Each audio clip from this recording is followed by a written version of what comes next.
Circus కి జోకర్లను చూడడానికి పోతుంటుంది. ఇవాళ రాహుల్ గాంధీ వచ్చి అలా పొట్టగొట్టిండయా, జోకర్లే కనబడతలేరు. ఏడా చూసినా జోకర్ దేవలా, నువ్వు గూగుల్లో జోకర్ అని కొట్టు, రాహుల్ గాంధీ కనబడతాడు. కాంగ్రెస్ పార్టీలో జోకర్లు ఎక్కువయ్యారు ఈ మధ్య. నేను ఒకరో ఇద్దరు మేధావులు ఉండే, మంచి మాట్లాడేటోళ్ళు ఉండే, అందులో అద్దంకి దయాకర్ అనుకునేటోడిని మొన్నటి వరకు. వాడు కూడా జోకర్ అయినా.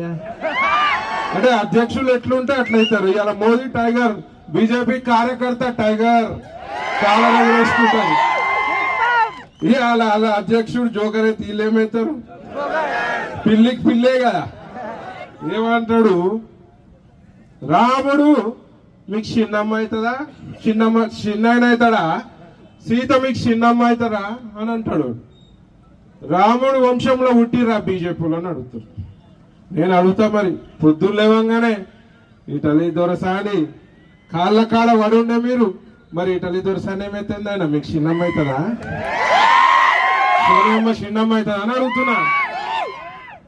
ఖర్గే ఏమైతాడు ఆయన, చిన్న ఆయన అవుతాడా నీకు? ఖర్గే చిన్న ఆయన అవుతాడా? రాహుల్ గాంధీ రాగానే ముంగడి లొంగి లొంగి అవుతారు. మరి అన్న అవుతారా?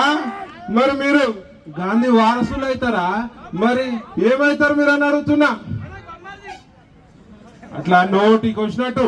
అంటే ఇంతకుముందు బీఆర్ఎస్ కొడుకులు ఆడ ఏం జరుగుతుందాడ, మెదక్ టౌన్ లో కేసీఆర్ ర్యాలీ జరుగుతుందా, నర్సాపూర్లోనా? అది దేశ ద్రోహుల ర్యాలీ, ఇది దేశ భక్తుల ర్యాలీ. దేశ భక్తుడు అనేటోడు ఎవడని ఉంటే బీజేపీ పార్టీలే ఉంటాడు. హిందూ ధర్మరక్షకుడు, హిందూ రక్షకుడు ఎవడని ఉంటే బీజేపీ పార్టీలే ఉంటారు.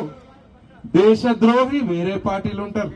ఇవాళ హిందుత్వానికి ఈ నీచ్ కమీన్ కుత్తెగాన్లతోటి ప్రమాదమైందే.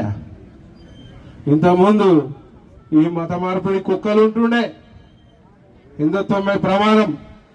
ఇక ఆ గొర్రెగాళ్ళ ఆ కొడుకులతో ఉంటుండే. ఇప్పుడు ఈ నీచు కమీన్ కుత్తే హిందుత్వంపై ఎప్పుడు ఏడ్చేటోళ్ళు. ఈ నీచ్ ఎవరు? బీఆర్ఎస్ కొడుకులు, ఈ కమినగాడు వాళ్ళు కాంగ్రెస్ వాళ్ళు, ఈ కుత్తగాళ్ళు ఎంఐఎం నా కొడుకులు. ఈ కొడుకులని ఎలక్షన్ లో తరిమి తరిమి తరిమి కొట్టాల్సిన బాధ్యత ప్రతి ఒక్క హిందూ సోదరు పైందని ఈ సందర్భంగా తెలియజేస్తున్నా. మొన్న బీఆర్ఎస్ వాడు అంటాడు కేటీఆర్, వాడు దేవుళ్ళని నమ్మాడు, అయ్యని దేకాడు, చెల్లె జైలు ఉట్టిడ మజా చేస్తుండే, లిక్కర్ రాని జైలు ఉంది అని చెప్పి కరేలేదు. వాడు అంటాడు బీజేపీ మతతత్వ పార్టీ అంటాడు.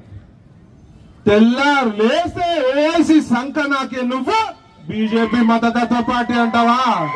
వేసి బూట్ పాలిష్ చేసే నువ్వు బీజేపీ మతతత్వ పార్టీ అంటావా?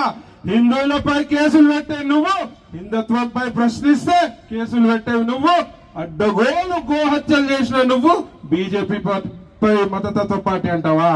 ఈ 10 ఏళ్ళ